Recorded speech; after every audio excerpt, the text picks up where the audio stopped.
All right.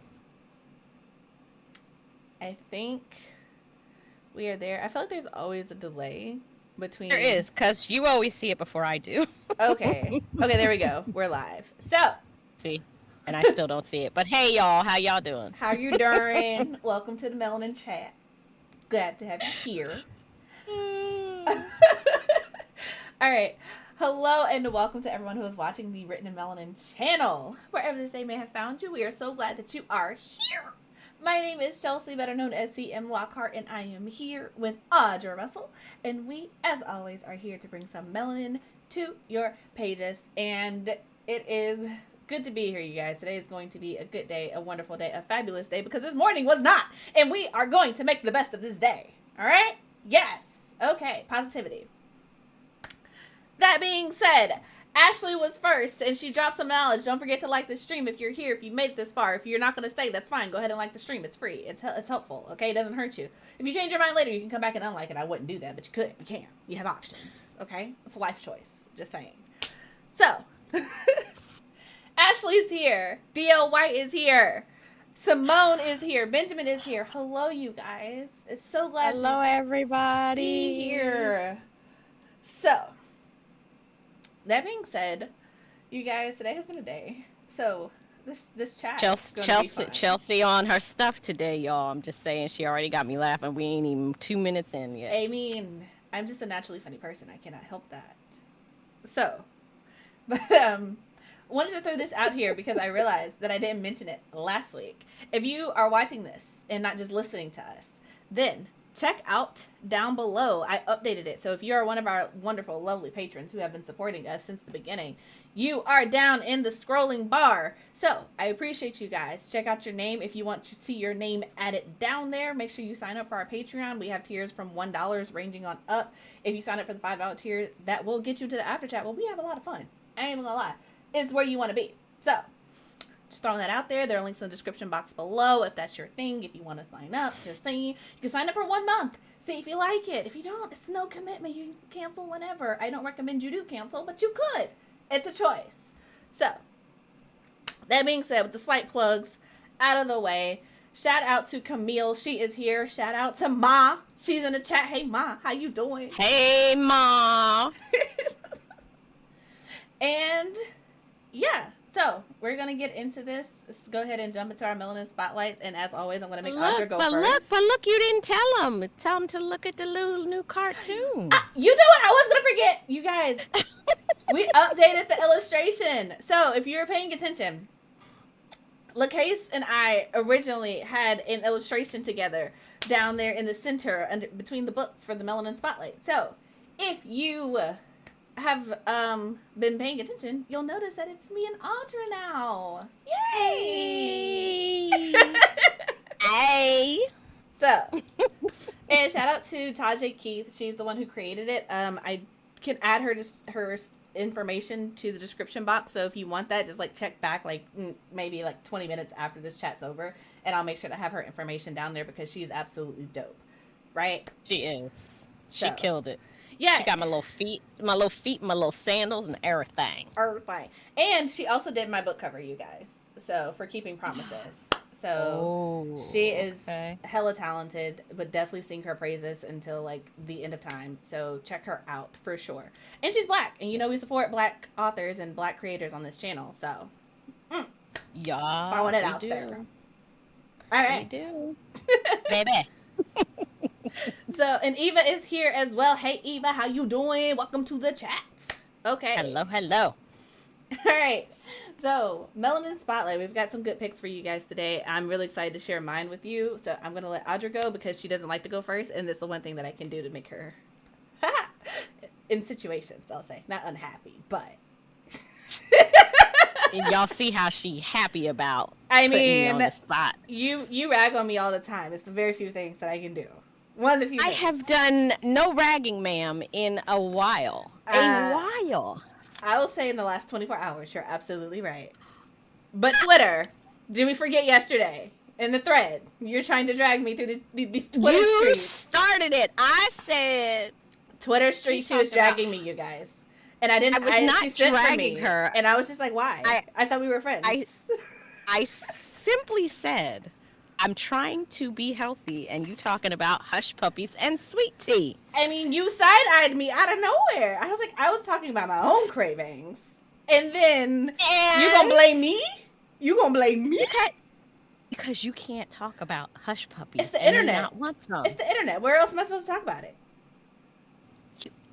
I'm just saying, though. You had no answer for that. I did not miss that.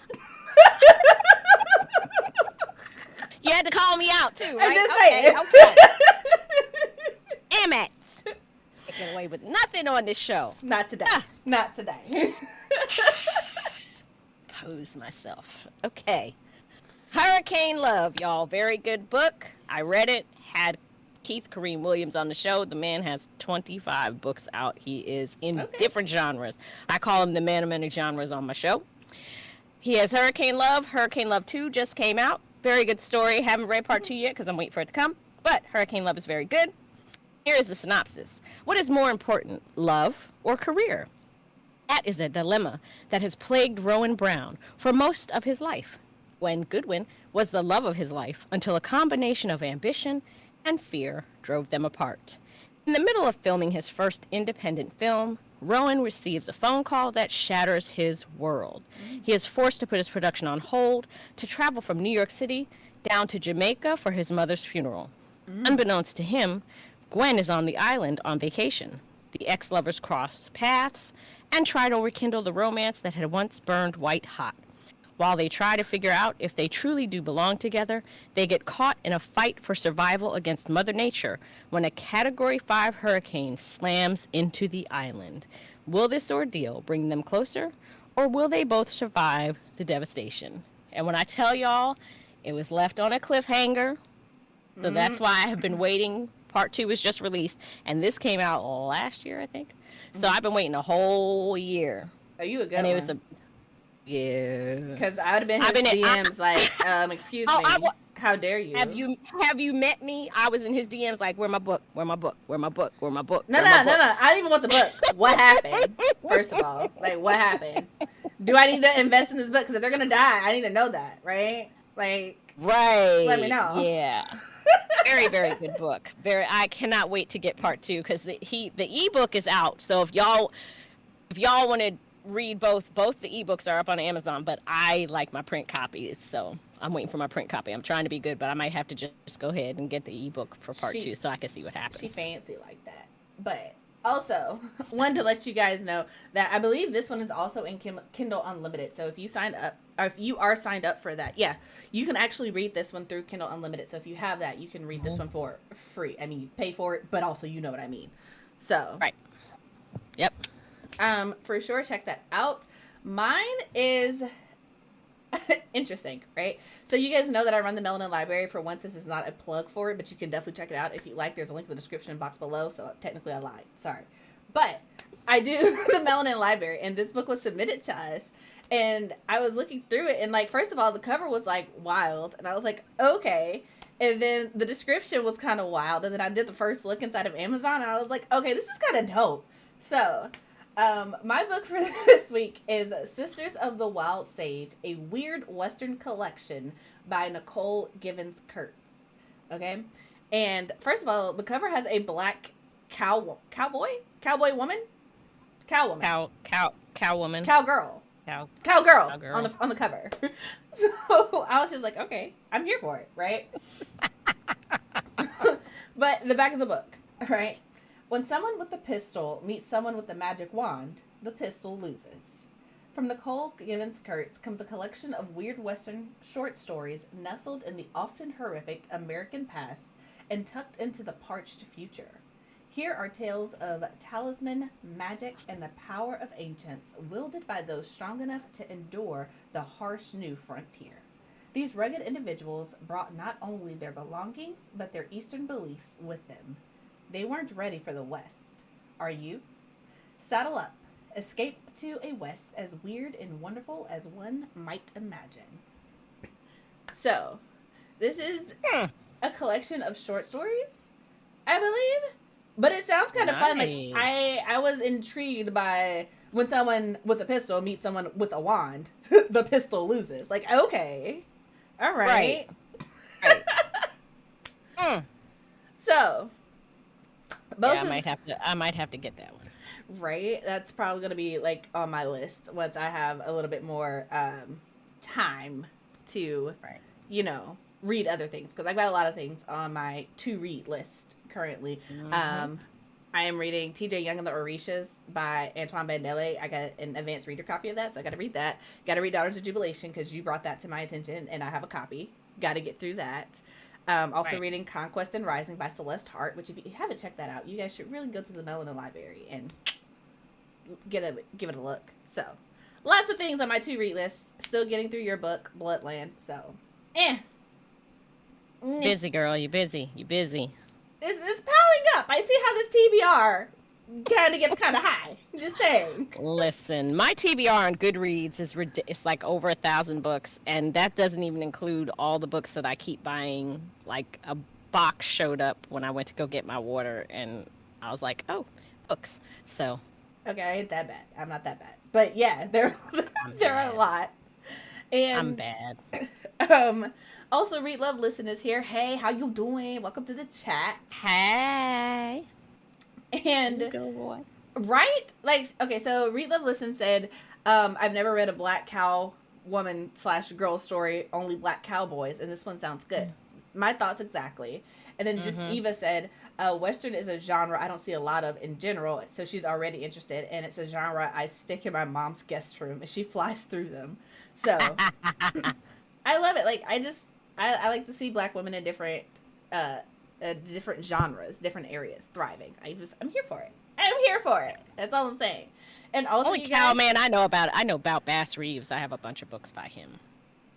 There's even like a 3-series, like kind of like they did a fiction series about him that I have more out there. I have no idea what you're talking about, but that sounds cool. Bass Reeves. Oh my gosh, he was a formerly enslaved man who was in real life he was a bounty hunter, and people were so scared of him because he always caught his man that when somebody found out that he was, on their trail, a lot of times they just gave in. And if they didn't, he outsmarted them every time. He always got his man. Very, very, very, yeah. Mm-hmm. Yep. I'm going to look into that. Okay. I'm here for it. Yep. And also, shout out to my mom. She's Deborah Great in the chat, and she's adding Hurricane Love to the library. So if you want to, you can definitely check that out. My mom's great. She's wonderful. She's adding books to the library. She stays on top of things, you guys. So she's awesome. All right. But that being said, we gave you the Melanin Spotlight for sure. Check that out if that interests you. But today, you guys, we are talking about something that is very near and dear to my heart because we are talking about editing and fiction. And if you don't know, I'm a freelance editor. So if you're looking for one of those, check me out. Website is down the link. Description. Yes. Link. Description. Bio. You know how this works. I can't say the word, but you know what I mean. So we're here to give you some tips, tricks, resources, things to keep in mind when you are editing. And also, you guys know how this works. So if you have tips, tricks, resources, things to keep in mind, suggestions, throw your 2 cents in. And if we all throw our 2 cents in, we'll eventually have $1. That's all I'm saying. That's all I'm saying. Yep. So to kick off this discussion, I'm going to give you guys my best writing advice that I read from Pinterest. Pinterest is interesting because it's like a screenshot from Tumblr or Twitter, but it's on Pinterest. So, but my first piece of advice and my favorite advice that I feel like I don't talk about enough, and it's such a weird thing considering I am an editor, but it's rewrite, don't edit. And I feel like I got that advice from Pinterest a while ago, but it kind of just stuck with me because what it basically means is it's not to say it's like just give up on your book, right? It's just saying that, like, at least that's not how I took it. Take it how you want, right? I'm not telling you how to feel, right? But if you rewrite instead of trying to edit, like how, like, as a writer, you write a really dope sentence and you're like, ooh, I don't want to get rid of it. But also this paragraph isn't working or this section isn't working. I've got to change it. And so you, like, try to, like, type and adjust the sentences in line it's with the text and then just get rid of what you want. That's how you get a lot of typos and a lot of extra words, right? Because it's too much stuff together, right? But also it does this thing with your brain where it kind of locks you in to what you have already written, because basically you're trying to write something new that flows and blends into what you've already written. So instead of trying to like rewrite it or trying to edit it in line, that section or whatever, just rewrite that whole section. And just, so what I would suggest is just take what you're keeping, open either the original document on one side and some where you're going to write on the left, or copy or cut where you're going to rewrite onto a new document, and then put a bunch of blank space in between so you're not trying to like mess anything up or blend it or whatever. And then look at what you wrote, rewrite the sentences that you liked that you're keeping, right? But it also, that free space allows your brain to like actually think about what's needs to be fixed in the story and correcting the problem, versus trying to keep your story flowing the way that you came up with the first time. So I wanted to lead with that because I know some of y'all don't be saying this at the end of the chat, and I was just like, no, y'all need to hear this. Okay? Yeah. Rewrite, don't edit. But that being said, we're also going to give you tips on how to edit if you don't want to take that advice. So there you go. Yeah. And my one little thing that I learned is that once your book has been edited, don't go in and say, I'm just going to fix this one thing. I did that with my book, and then I ended up with not a whole lot, but there were some errors because I said, I'm just going to go in and fix this one thing. Because it also makes your editor look crazy. Also, please don't make your editor look crazy. Yeah. That's nice. Don't do that. Don't do that. And the other thing I do, remember this too, that the first draft is for you. Then the second, third, fourth drafts, those are the ones that you work on for the story for everybody else. But I don't edit when I write. I just write because I need to get the story out. Because if I stop and try to edit, I'll never get the book done because I'll spend so much time editing that I'm not writing. So my advice is write the story first. Don't worry about anything. Don't worry about misspellings. Don't worry about grammar. Don't worry about mechanics. Just get the story down on paper. Then once you're done, don't even look at it for like 2 or 3 weeks. And that's the hard part.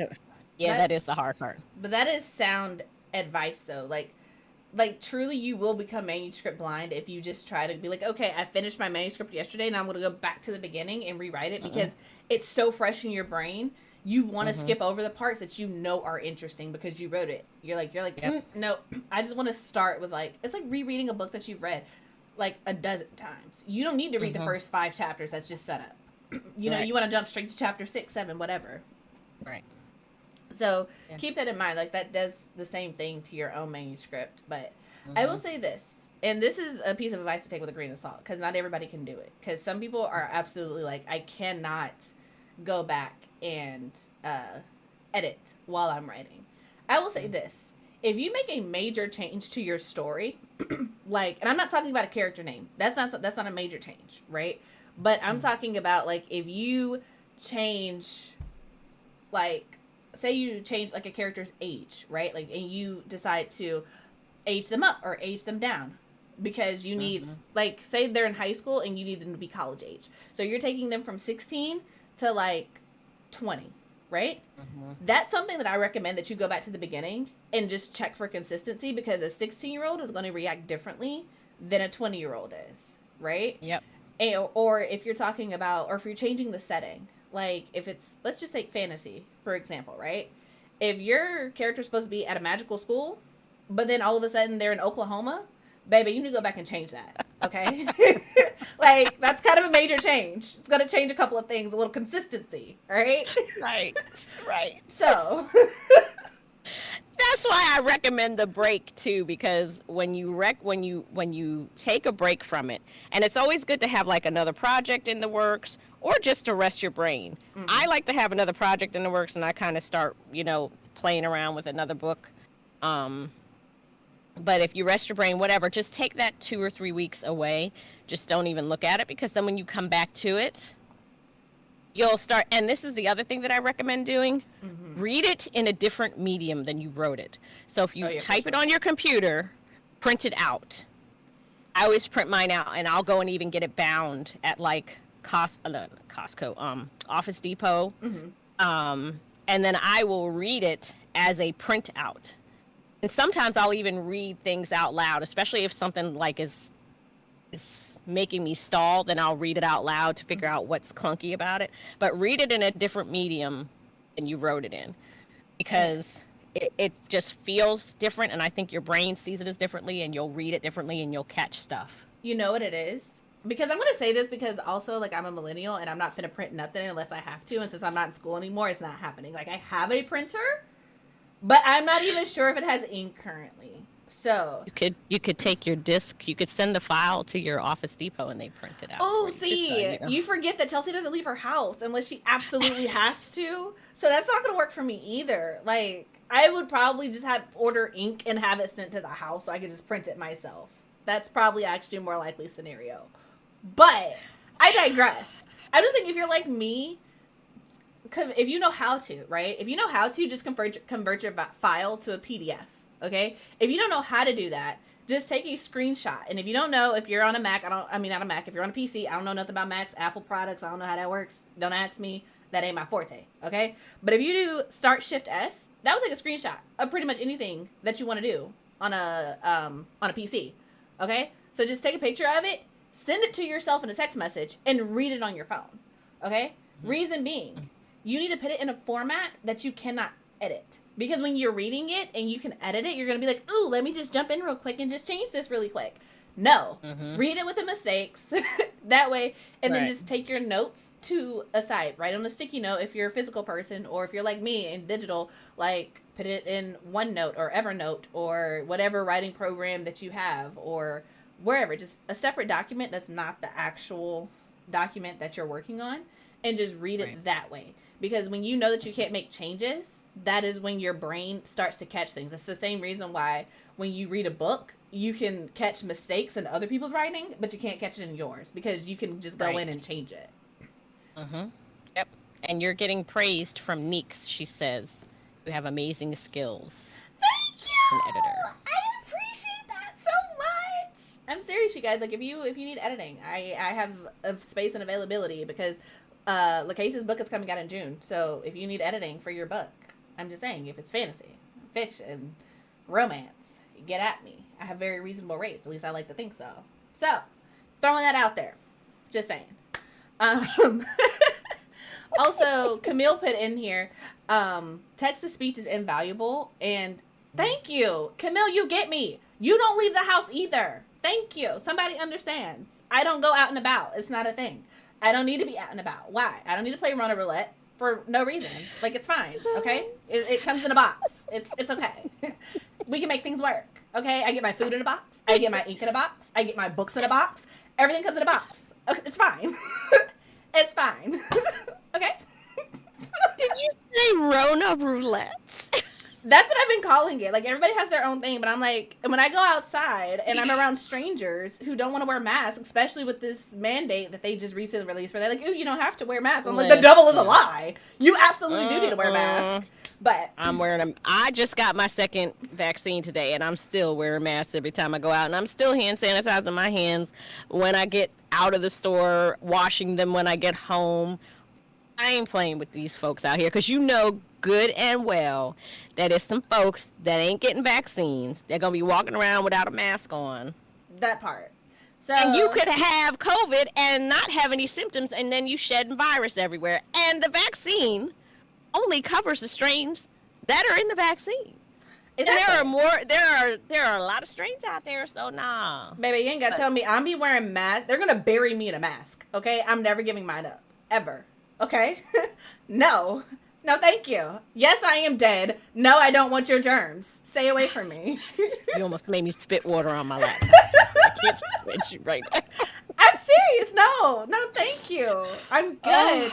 Like, think about it. How many of us have gotten a cold since we started wearing masks and washing our hands properly? Like, I mean, I was washing my hands properly before, but like these new people who are new to this hand washing thing, when's the last time you got a cold? I'm just saying. I'm just saying. Right. I don't need your germs. It's fine. So. And thank you, Just Eva. Yeah, jab number 2 was much, much less painful because the first jab I had a Jamaican woman. And she was like, tell me something that you want to do. You know, she had a Jamaican accent. And I was like, why? She's like, to keep your mind off of it. And I said, well, actually, I said, are you from Jamaica? She said, yeah. I said, I want to go back to Jamaica because I went for my honeymoon. And I want to go back. And right when I said that, I don't know if like sis didn't want me to go back to Jamaica or if she was mad because she was thinking about her homeland. But she hauled back from like somewhere in the Sahara Desert region of like Africa and stabbed the hell. Like she stabbed me like she was Michael Myers and I was her next victim. Oh, well. That shit hurt. I was like, I screamed. And meanwhile, my son was next to me because we went to this one where you're just in the car and you just drive up and they do. And he was just like, oh, I didn't even feel it. It was just like the tiniest little pinch. And I'm sitting there like. Not about to cry. Listen. And when we pulled up yesterday, she was there again. And I was like, oh, Jesus. I was like, you're not doing the shots, are you? She was like, why do you say that? I was like, because my arm still hurts from like 4 weeks ago when you hit me with that shit. Please don't. Like, no. No. And she was like, I was like, I was like, I want somebody else, please. I want somebody else. No, I can't. I was the person where I was literally like, I don't know if it's me or my face, but I was like dead set looking at them like, okay, look. I'm a jumper. I'm a fighter. If you don't do this right, I will fight you.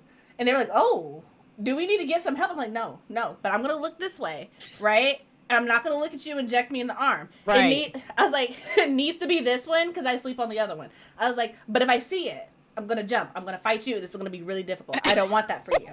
All right? I don't want that for you. I don't want that for me. So just make sure that I don't see the needle because if I do, we're going to have problems.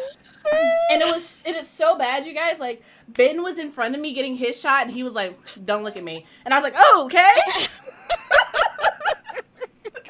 So, and then the lady was just like, I'm sorry, but I just need to make sure that you're okay with this. Yeah, go ahead. Do it. Just go. Do it. Right. So, hurry up. It's like, I'm getting my mind right. Don't distract me. Okay? And they be asking you the most random questions where you get a shot. Like, that's not distracting me, bruh. That's just like, my mind is like, don't try and play me. I know what you're trying to do. You're trying to talk to me to make me forget that you're about to jab me with that damn needle. That's just, I don't want to talk. I ain't forgetting that, bruh. I ain't forgetting. Just let me be in my space, minding my business, getting my mind right. Like, I'm trying to remember not to jump and, like, break this needle off of my arm, okay? Leave me alone.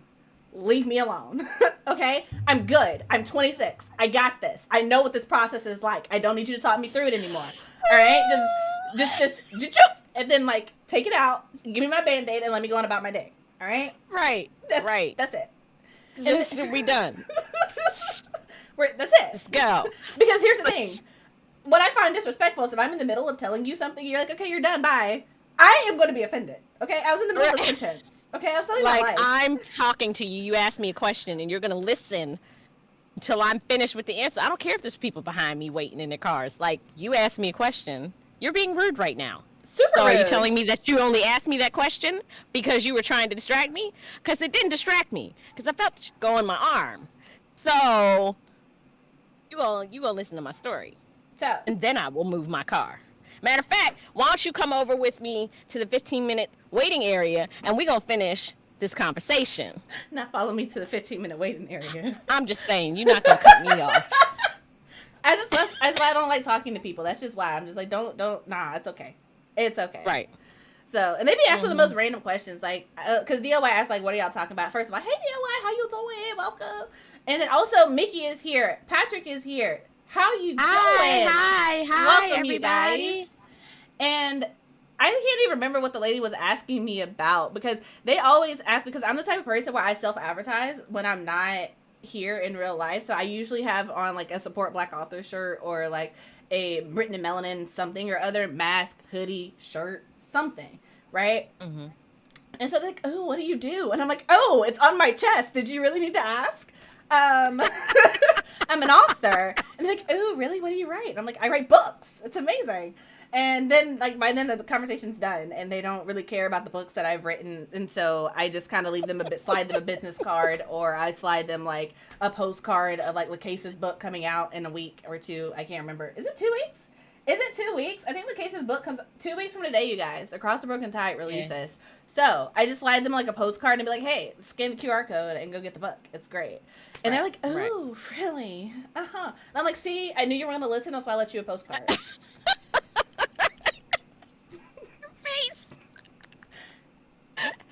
So you have that mom face, like, see, like, what did I just say? What did I just say? What did I just say? You don't care. It's fine. But when you're cleaning up today, someone's going to find this, and they're going to care. It might not be you, but someone will. Okay. So. Off topic. Way off topic. I went really left. That's actually to my right. Really left. So. Yep. Also, I'm with Patrick, and it's like, he said he's going to do what people in Asian countries do and wear mine when he's sick. And I was like, yeah. Like, I don't know why this is such a hard thing for, like, literally in other parts of the world. Like, people just wear masks when they're sick because that's, like, normal. Because nobody wants your germs. Nobody wants your germs. I don't know who told you that they did, okay? Like, I don't even, like, honestly, part of the reason that it kind of not freaks me out, why I think I'm not ready to have kids, is because, like, when people are, like, feeding their, like, little itty bitty babies, and, like, they're eating something, and then they take something from their plate and they eat it, and, like, they go, that's nasty. No, you've got baby germs. I know where your hands have been, and they've been all over the floor, crawling around. No, thank you. I don't want anything that you have touched. Ew, I don't want to ingest that. I don't want your germs. No, thank you. I know you're my child at that point, but also, ew. No, that's gross. I know what you did with those hands. No, thank you. No. So, Chelsea. I'm a germaphobe, okay? I don't like the germs. I don't like them. It's not for me, okay? That's who I am. I'm the person, even before all of this, when people were just still walking around willy-nilly coughing on each other, I was like, ooh, okay, you stay over there. You know, you leave the bathroom. They don't have paper towels. I was one of those people, I was indignant if you do not have paper towels in your bathroom. Like, don't give me those little air dryers and you have a door with a handle on this bathroom. Excuse me? You expect me to touch this handle? When was the last time somebody watched this? Would love to know. Would love to know. But I'm sorry. I'm getting really off topic. Really off topic. So... Patrick asked about my book, which is the re-release with this cover, you guys, Keeping Promises, is coming out November 30th. I am currently working on revamping a scene and giving a little extra at the end. So if you read it once, you should read it twice because it's great. But if you're interested and you want to pre-order a copy, it is also available on the Written Melanin site. You can just click down there and go to books. It's on the homepage. It's on the books page. It's all there. It's all there. And if you want sneak peeks of it, you should sign up for the Patreon. Any tier of the Patreon will get you sneak peeks of the book. It also gets you sneak peeks of LaCase's book, if that's the kind of thing that you're into. We also, if you pre-order the book, just so you know, you can submit your receipt if you buy a physical copy of the book, and you will get pre-order merch for LaCase's book. This one, over here. So, just a reminder. I think it's on our Instagram page. It is also on the website, I want to say, and it's also on the Patreon. So if that's something you're interested in, for sure, check that out. Slight plug. You guys, okay, so I'm going to say this because, y'all, my mind's all over the place today, and I swear we're going to get back to these editing tips. I promise. But also, since Mickey posted that we finding out that some people only wash their bed sheets once. Whoa, wait a second. Bed sheets? Y'all, why, Mickey? We were getting back on I-95. So you mean you're just sleeping in all that sweat and those dead cells for months? Ew! Listen, if I didn't go upstairs and take my son's sheets off the bed, I'm telling you, it's a thing with some boys. They just... Okay, but a year? Listen. But a year? One time when I went up there... A full 12 months? 365 days? 366 in a leap year? You're not washing your sheets? That's disgusting. Listen, when my oldest was, and he's your age, he's a year younger than you, when he was like 12 or 13, he was one of the, now I don't know where he got it from, because my husband, when he was a young teenager, he was obsessive, he still is, about being clean. Like, he won't use the same washcloth and towel the second day. He changes his pillowcase every single day. Like, this is the kind of person he is. This is the kind of person that my sons and my daughter have seen. And yet, when my oldest was like 12, I went upstairs because, I clean like once a week upstairs, maybe once every 2 weeks. And noticed his sheets were like brown. And I was like, have you been changing your sheets? What? Well, I don't see why I need to change them all the time. When's the last time these were changed? Oh, I don't know. Like back in the summer? We were like almost to the fall. I was like, I'm burning these. I took them and threw them in the trash. Like, what are you doing? What are you doing? I do not understand. That's disturbing. But yeah. Ew. I was like, you were like taking showers every day and then okay. So, like, I'm the person where, like, like, once a month, like, first of all, I change my sheets, like, every week. First of all, I'm just kind of that person, right? Just that person. Mm-hmm. But also, like, I'm the person, like, once a month, I'm going to take my vacuum cleaner, like, I'm vacuuming the mattress as well, and my pillows and stuff. Like, no, we don't do germs around this part. We don't do germs. We don't do dust, no skin cells. We're getting clean, all right? Every couple of years, I'm going to change my mattress cover. Why? It makes me feel better, okay? Right. Just saying. Like, right. I might just buy a whole new mattress because it makes me feel better. Okay? Get a night's sleep. Can't put a price on that. All right? Calling Casper. Deliver it. Thank you. Send me my little box. Go ahead and start unrolling that. But I'm just, no, that's nasty. That's disgusting. I was actually talking about the girl on Twitter who, with her whole chest in 2021, said, the question was, when you're in the shower, what do you start with? And she was like, my hair. And I was like, hair? Okay. That's a choice. Maybe she's deep conditioning. Maybe it needs to sit. No, she washes her hair and her face, and that is it. And she takes a shower once every 6 days. Once every 6 days. And she does not use soap on the rest of her body. She said, the soap will trail down your body like we're chicken noodle and soup up in this bitch. And she was like, okay. But then, hear me, folks. Hear me. That's not soap. It's shampoo. So, wait a second. What's trailing down your body, homie? And you don't think that's weird? And then the guy who was talking to her was like, yeah, I'm not on that train, but I could be. And the other dude, he was like, no, what is wrong with you guys? No, I'm not on that train. Don't put me in that conversation. I use soap and water on my entire body. What? Like, she said she doesn't even use soap, you guys. She doesn't use soap, and she only takes a shower once every 6 days. Can you imagine how funky her house must be? Like, you can walk in and probably just smell the feet and the ass. Like, no.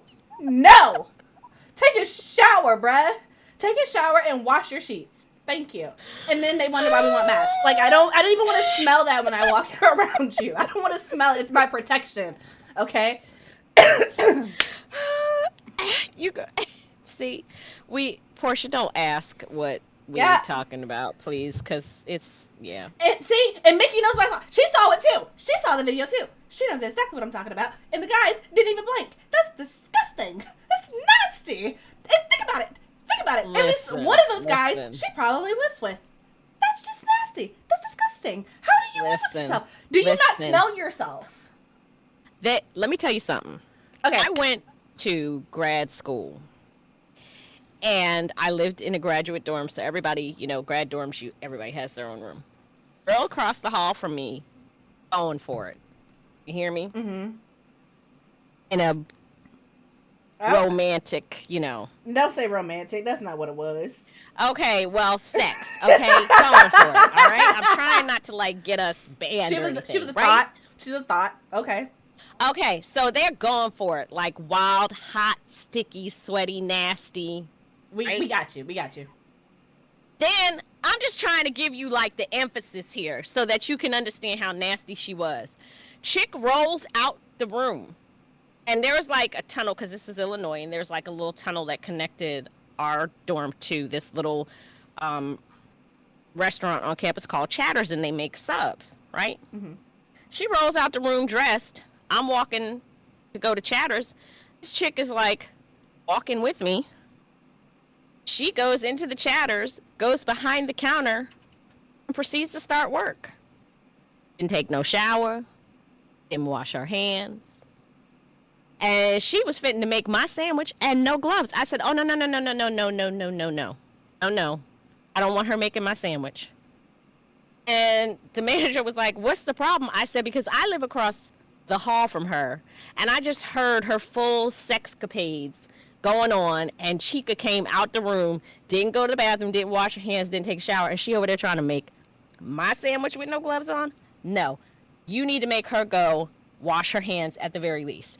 I need her to go take a shower, but she ain't touching my food, nonetheless.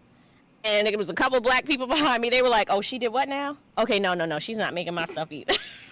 Like, they are nasty.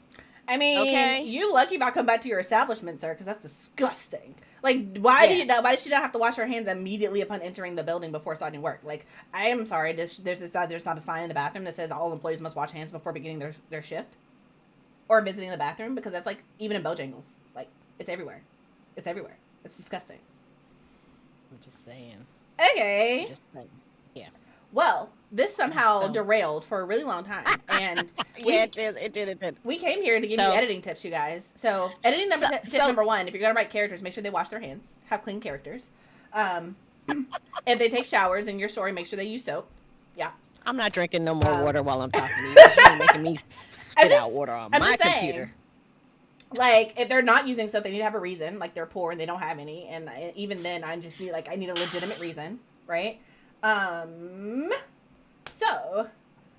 I don't even know what to tell you about these editing stuff, you guys. First of all, I got a couple of tips. First of all, find a good editor. This is not me plugging my own services, but seriously, find an editor that you trust with your work to give you feedback. Why? Because it's important. Because no matter how much you want to, if you look in a mirror all the time, you're not going to see you're not going to see everything, right? You cannot just. That was not a good analogy, right? But disregard that. Okay. Point is, get someone that you trust to look over your work, who will be honest with you without tearing you down, who will be like, hey, this has potential. There's a difference between a hype man and a critique partner, okay? And you need both in your life. Your hype man I'll use the word family lightly. I'll say your chosen family. That's your writing family, who are going to be like, hey, write the book. I see you doing the words. I see you putting in the work. This book is going to be great. I like this. I like that. This is great. You fantastic. You got this. Do the thing, right? You need people like that in your life, right? But you also need your critique partners. And I suggest 2 to 3 people that you really, really trust, who you know will be like, okay, all right, you know you bad, but like also this is just kind of bad. Like, I need you to fix this, right? Right. Like, they're going to hype you, but they're also going to tell you when you need something fixed, right? Mm-hmm. And the thing with this is it's usually a reciprocal relationship. So if you want someone like that in your life, you also have to be that person. So I suggest getting a couple people like that in your life. Truly, honestly, it'll change everything. Because because editors, generally speaking, you have to pay for them. So if you get a good critique partner, then you only have to pay for a good editor like once, maybe twice. But it's not a recurring thing for the same project, because that can rack up kind of quickly. Right. And the other thing too is that you have to find the right editor, somebody who, it's important to kind of talk to them, find out, just like you don't send your book out to just anybody to be published if you're going that route. Don't just have just anybody edit your book. It needs to be somebody that edits in that genre. Number one. Number two, you need to talk to them and see how your personality meshes with theirs. Because if you don't work together and they don't really have an understanding of what you're trying to write, their editing is not going to help you. 3, a lot of editors will edit like 5 to 10 pages for free, so that you can see what their editing style is, and see if it works for you. Oh yeah, and I've said this on the channel before. Oh, sorry, my bad. Go ahead. Oh, go ahead. I was gonna say I've said this on the channel before, but ask for a sample edit. Like, any editor not willing to give you a sample edit is probably not someone that you should be willing to work with, because that's kind of sketch. Not even gonna lie. Like, I can't see your work before I pay you money. That's kind of weird. Yep. I don't know about a good editor. And matter of fact, when I've reached out to editors, they offered that. right off the top, like, here, if you give me the first 10 pages of your book, I'll give you a sample edit so you can see how I work. And I turned a couple editors down based on that because I didn't like the way it wasn't the edits themselves. It was the commentary that they made that made me think they don't really understand what I'm trying to do. So you need to find an editor that works for you. And like I said, find them in your genre. Exactly. Because that's important, because if you have somebody that edits romance and you send them a sci-fi book, they're not going to pick up on the mechanics of your book and stuff like that need to be fixed. Yeah, and also ask if they're comfortable editing in your genre. So, like, for me personally, I edit fantasy and romance. Why? Because that's what I read. If you guys look on my wall, I got romance, I got fantasy. That is what I know. That is what I feel comfortable with. I can do sci-fi, but honestly, not gonna lie, if you're like, hey, I want to write a fiction story based off of my real life, off of real life events, then I'm going to be like, that's kind of out of my wheelhouse. I would have to see that before I can commit to it. And 9 times out of 10, if the person is a decent editor who you can work with, they will be honest with you about what they feel comfortable doing and what they don't feel comfortable doing. So if someone were to be like, hey, I've got a nonfiction book, I would tell them right off the bat, I've never edited a nonfiction book. I have the capabilities to do so, did it in college, but I have not done it as a freelance editor since then. So it's like, take that with a grain of salt. But I'm not gonna be like, oh yeah, I'm totally good at, like, I'm bomb, I'm dope, like, for sure, I got you. Like, that would be lying. And that's not a good way to start off a working relationship with someone. But at the same time, and also remember too that when you get edits, they are suggestions. Yes. So you do not have to. Now, obviously, if it's a spelling error, if it's a mechanical sentence flow issue, yes, you want to fix that. But if your editor says, oh, I don't think that your character should do this, or maybe you should consider that, they are suggestions. You don't have to implement them. But what I would recommend is before you go to an editor, you have a couple of beta readers who will be really honest with you. And if that issue that your editor brings to your attention was something that was brought to your attention with your beta readers, then you should probably implement it. But they are suggestions, so it's not like you have to do everything that they say, especially if it's going to change the whole end of your book. They're just suggestions. Exactly. And you can say no to them. And if you're unsure about something that an editor sent back to you, run it by people that you trust. This is where the beta readers and the hype men and the critique partners come in. So, like, if they have read the book and you're like, hey, my editor, like, say you're like, your editor's like, I don't think this should be based in Seattle, Washington. I think it should be based in, like, Los Angeles, California. Like, the vibe there just seems to, I think, would fit your story more because of X, Y, and Z.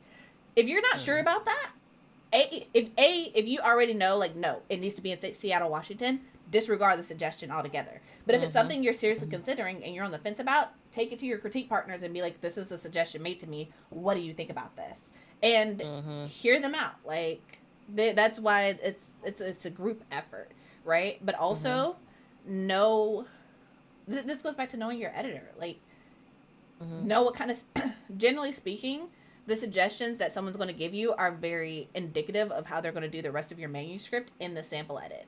So, like, for me, I'm a question asker. Like, I'm going to ask you questions as I read through your manuscript. That's just my personal thing, right? But I know that some editors are like, they give comments like, okay, this works, this doesn't work, or at this point, I think you should do X, Y, and Z. And they add suggestions, right? Everybody has their own style, own format. And like Audra said, you have to find something and someone who does it in a style that works for you, because just because someone can edit something and can edit it well doesn't mean that it's going to be edited in a way, in a format that's conducive for you receiving their feedback, if that makes sense. And the last thing that you want is to pay somebody and then they don't give you feedback in a way that you can comprehend it, or it makes sense to you or resonates with you, if that makes sense. Right. And Patrick, the beta readers thing, here's the tip on the beta readers.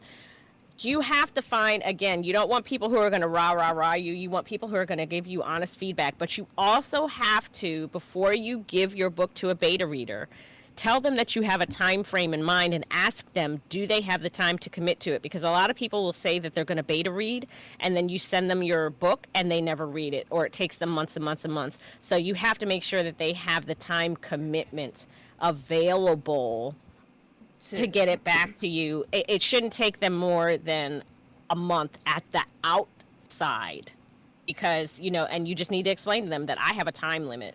So I understand if you don't have the time to commit this right now, that's fine, but just please tell me up front, because otherwise you'll end up with your book out there to a bunch of beta readers who aren't reading it. Yeah, and check in with your beta reader. So if you know that you've got 6 weeks, because whenever I send something out, I usually give people 6 weeks, because I'm like, that generally is enough time. That's like a month and a half to get through it. Right. That way, if you want to read it and you have to finish something else up, that still gives you 2 weeks to finish up whatever, and that's still another 4 weeks to get to the book, right? But when you send them out, first of all, ask first, right? Like Audra said, ask that they have time. Also, let them know that they are beta reading. So, and let them know what you are looking for. Don't just say, hey, give me your thoughts. Like, are you looking for character? Are you looking for setting? Are you looking for consistency? Are you looking for plot? Like, what do you want them to focus on? Because 9 times out of 10, your beta readers are going to be other authors and other writers who can give you that kind of feedback. Right? Yeah. But if you just say in general, a lot of times, a lot of people are going to just not want to hurt your feelings and just think it's good.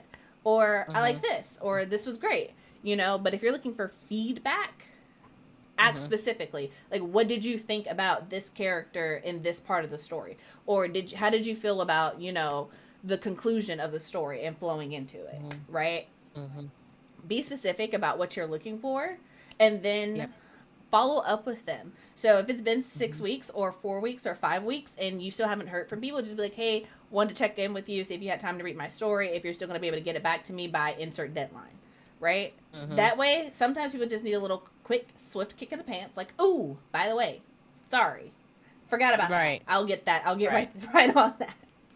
Right. So that's important too. And also be understanding if they say no. Like, they could be your best friend. Y'all talk all the time. Y'all write all the time. You're in each other's corners. But if you ask them and they say no, don't hold that against them, because they're being honest. You should respect that instead of taking it personally. And tell them what your story is about. Please don't blindside your beta readers. Don't just be like, oh, it's a fantasy. Fantasy about what? About dragons? About pirates? About trolls? There are different types of fantasies, homie. Like, what are you sending me? And let them know how long it is, because reading a 40,000 word novel is different from reading a 120,000 word novel. Right. You know? And I would suggest sending it in a PDF. Also, yes. That way they don't have to worry about changing anything accidentally, unless you're sending it to a critique partner, in which I recommend that you send something that they can comment on or leave edits. So, what else I was going to tell you guys? A couple self-editing tips that I have for you guys, because we are coming up on an hour. I would suggest downloading some type of, not writing aid, but like Grammarly or Pro Writing Aid. Something that will take the hard part out of checking for like commas and punctuation and words showing up in the wrong places. Like you typed A-N instead of A-N-D. Like, Grammarly is free. It has a plugin. Download it, run it through your Word document or Google Docs or whatever you choose, right? Yeah. I use prowritingaid.com. And, yeah, that was the other one. That's another good one. Also, I have 3 books, y'all. This one is Strunk and White, The Elements of Style. Definitely recommend. Everybody swears by it. It's not my favorite book in the world, but I do have it because it has helped me a little bit. This one was a little more pricey, but it was worth it. It's called A Writer's Reference, and this is the 9th edition. Because I flip through this thing all the time. And then another one that I use is Woe Is I. And this one is kind of fun because it's basically, she talks about like using things like it's IT' versus it's ITS, but she does it in a fun way. So if Elements of Style or the Writer's Reference or things like that, if they're too stuffy, it's like a really refreshing way where she breaks it down and she shows you how to use like which versus that, things like that. Just basic grammar stuff that, you know, people get wrong a lot. And it's in a refreshing, very light way so that you can just kind of understand stuff without having to go through all this stuffy, more stuffy books. So I would recommend those. And the one that I would recommend is actually How to Write a Novel Using the Snowflake Method by Randy Yes. Inger Manson, whatever. There's a whole bunch of how to write in Snowflake Method for like down from a scene to pretty much everything. There are like multiple ones, but I read how to do a novel. First of all, it's interesting. It shows you what it's doing in the book. Like it explains the method to you, and then it shows you how it works in the actual aspect of the book. So it's like and it uses Goldilocks and like fairy tale characters in the book. So it breaks the story down for you and shows you what the elements of the story are. Another good one is the hero's journey, because that's the one that I actually use to I flip back and forth between that and the Snowflake Method to write my outlines for my books. And I didn't think I was gonna like the Snowflake Method because I'm literally that person. I'm like, I know how to write. You know, tell me how to write. It's fine. So I was like, but no. I was like, okay, let me just actually give it a try, and it really did help a lot, especially if you're the type of person where if you get like overwhelmed by the big picture of I have to write a novel. This is really good for like breaking it down into like measurable, accurate steps. Like, okay, first you do this and first you do that, and it swings between character and plot. So you're not just trying to do all of your plot stuff at one time or trying to do all of your character work at one time. Like it builds on top of each other. That way you end up with a very cohesive story, and you can go as detailed or as light as you want. Like it's literally, well, that's why it's called the Snowflake Method. It's like, do it what works for you. Each person is unique. Right? Yep. Yeah, Patrick, you can just Google the Snowflake Method, or you can Google the hero's journey. Both of them are really, really good. Yeah, and if you refresh the stream, I actually just updated the description with the books that we mentioned. So if you want Audra's book or the one that I recommended, you can check them out on Amazon. Those are affiliate links, you guys. You know how that works. It doesn't cost you anymore, but if you choose to get the book, it does help out Written to Melanin in the Melanin Library. But if you just want to know where they are, they're also just like in the description box, so you can check it out, look at the description, etc., etc. Right. So yeah, another resource that and this one's not free, but also if you have money to pay for it, I would also recommend Masterclass. Because there are a lot of authors on Masterclass, and even just like storytellers in general that you can watch. There's like M.K. Jemisin has one. Walter Mosley has one. What's her name that wrote The Handmaid's Tale? Margaret Atwood has one. Atwood, yeah. Neil Gaiman has one. And then you've got like script writers. So Issa Rae has one. Shonda Rhimes has one. They're just, and even though like Shonda Rhimes and Issa Rae obviously do screenwriting for television, like their storytelling and how they come up with their writing and stuff is still actually very helpful. I've watched both of them. I've watched most of Neil Gaiman's. I have to get my mind right for M.K. Jemisin because I'm just like, I watched her trailer and I was like, ooh, she's speaking to my whole life. I need to come prepared. Like this is a college class. So I need to be prepared to take notes. Okay, one does not simply just watch M.K. Jemisin. Right. So I've got to watch that one. But also, Portia said if you have Word, the new editor function works good for comma, spelling, grammar, etc. In my opinion, it works better than Grammarly. I've tried it. It depends because I feel like Grammarly, because I've spent a little bit more time with it, you can add words to your lexicon. So like if you've got a character's name that's spelled wonky, editor will catch it every time, and it gets kind of annoying. But Grammarly will be like, okay, this is a word I don't need to check for. And I don't know, it just depends on where you write. If you write in Microsoft Word, which that is my preferred method of writing, I'm not telling you to do it. You choose what you want. You're all adults or not. Maybe. I don't know if any of you are teenagers. I don't know. Whatever. Choose what you want. Choose what makes you happy. But I like Grammarly. It's something that I've been using for a long time. It's not the best. Nothing is perfect, but if you're just checking for punctuation, commas, word usage, it is a pretty decent tool that is free. You can also pay for it. I don't, but you could. And I know, does Pro Writing Aid have a free version that you can use? There is a free version, but you can only upload so much. Like they give you a limit, and then you Okay. have to. But it's like $60 for a year or 2 years or something like that. Mm-hmm. So it was worth it for me because I tried the free version, but it was like, ah, you've run out of space. You can't, it Mm-hmm. it limits. So, and per writing aid has been every bit worth that $60 that I paid for it. Mm-hmm. In I, fact, I need to renew it. glad we can remind you of that for you. Um, couple other tips that I have for you guys. When you're reading through your stuff, first of all, we talked about this earlier, but convert your writing to a PDF, right? Don't try to edit. Hmm. Like even when you are actually editing in that phase, do not try to edit the original document as you're going through it. Um, Hmm.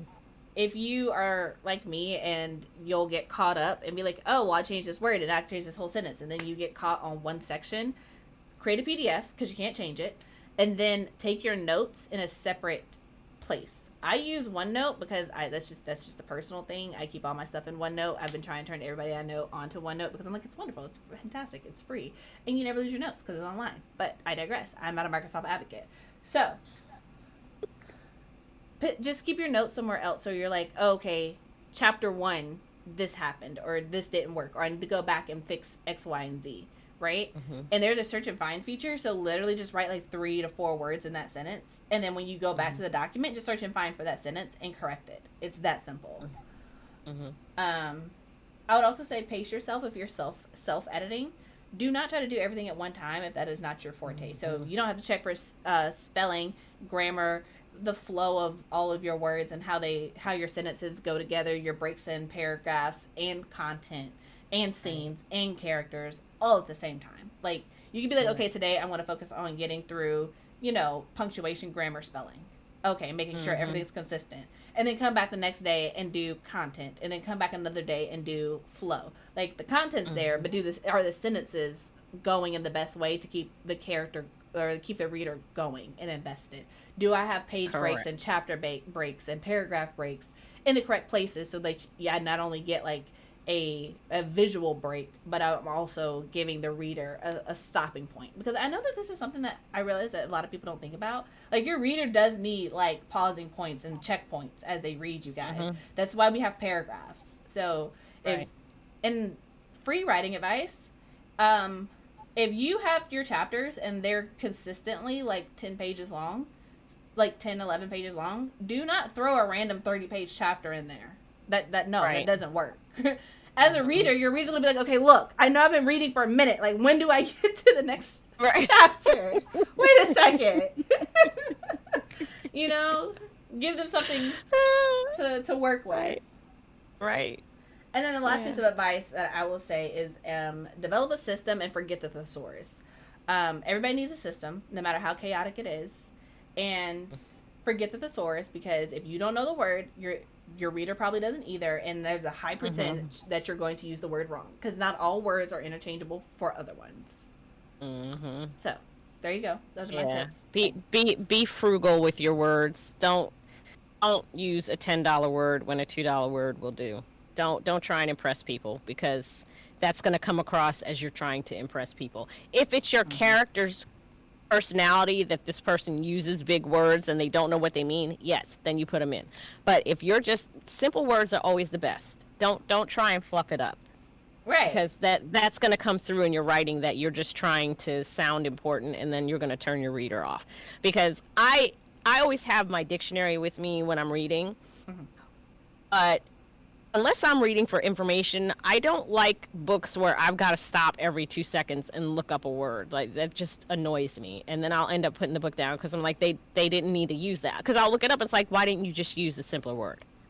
My thing is, I am the type of person where I'm like, if I'm reading for fun, and like you said, like the character's personality trait is not that they use big words that don't nobody know how to use in just regular conversation, I ain't gonna look it up. If I can't get it from context, I ain't gonna know what you're saying, because I'm not finna stop and go pull out and get my phone and pull up Google and start asking it questions. Like, I am not gonna do it. So if I have too many words like that, I'm like, ooh, this book is too difficult.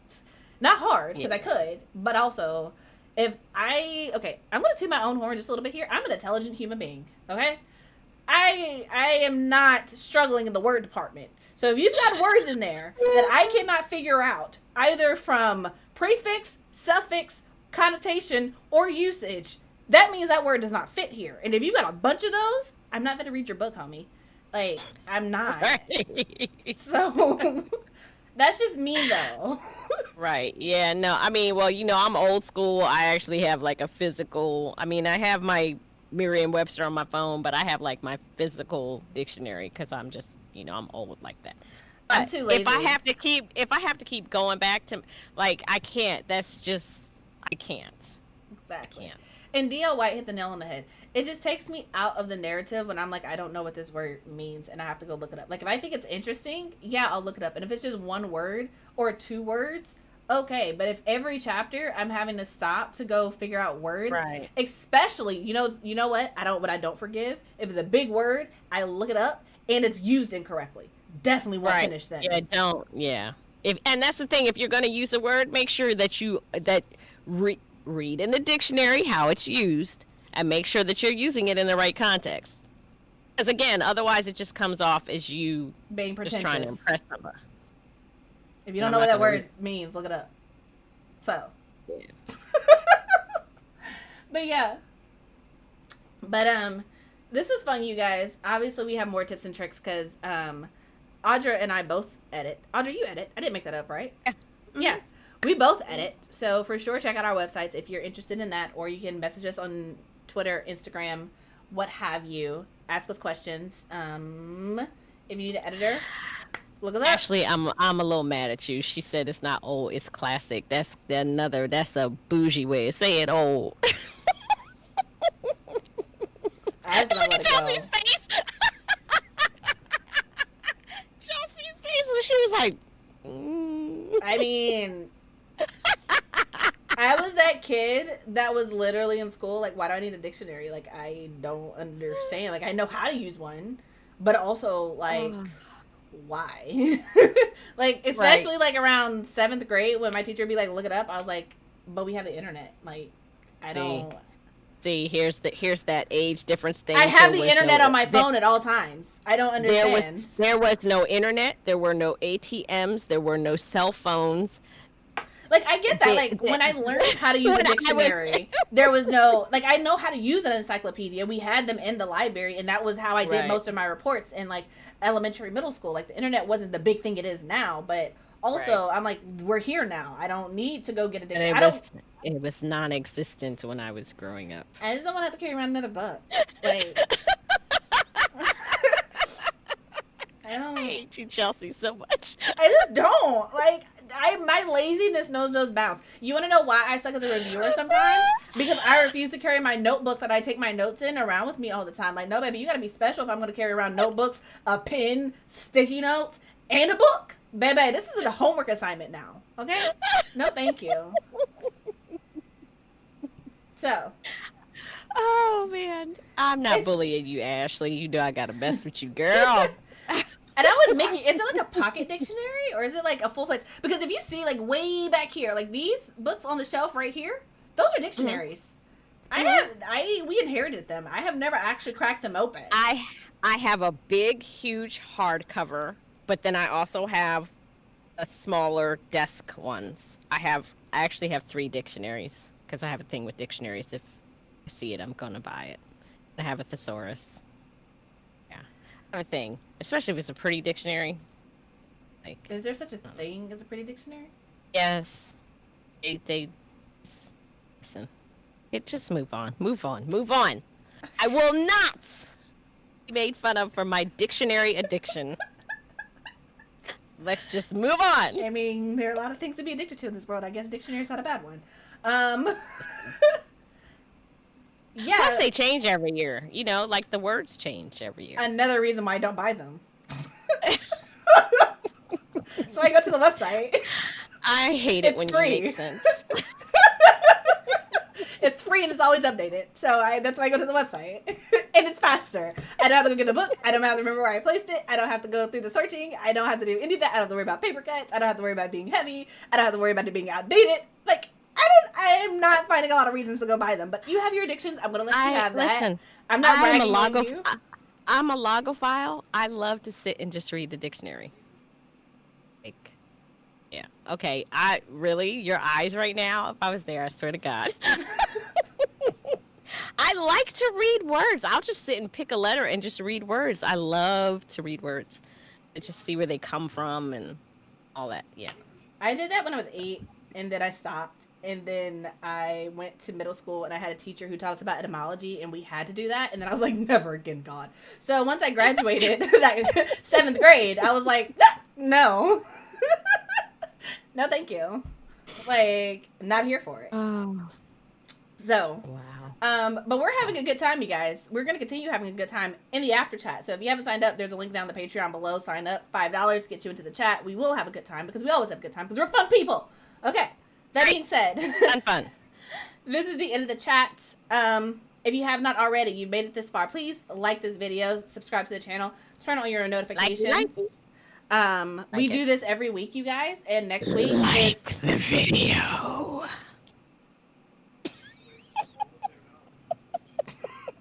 Well, if that wasn't compelling. Next week we are doing our we're doing a melanin awareness, so you're definitely not going to want to miss that. We're going to have a ton of books for you guys, so bring your notebooks, bring your pens, bring your pads, bring everything. Share the video with a friend. Yeah. I messed up the outro, so I'm going to try again. If you haven't already, go ahead and like the video, subscribe to the channel, turn on the notifications. All the descriptions in the description box, there is a link to all of the books that we mentioned, not only the ones that you see on screen where you can support a Black author and indie authors by buying their books. You can also get the writing books tips that we recommended to you guys. So there is that. Also keep in mind that 2 weeks from today, Across the Broken Tie by LaCase Cousineau does come out. I have seen the physical copy of the book, you guys. It is beautiful. It is gorgeous. If you're not following LaCase on Twitter or Instagram, you should, because she's going to be doing a book reveal pretty soon. So sign up for the Patreon because we support Black authors up and through this household. And that's it.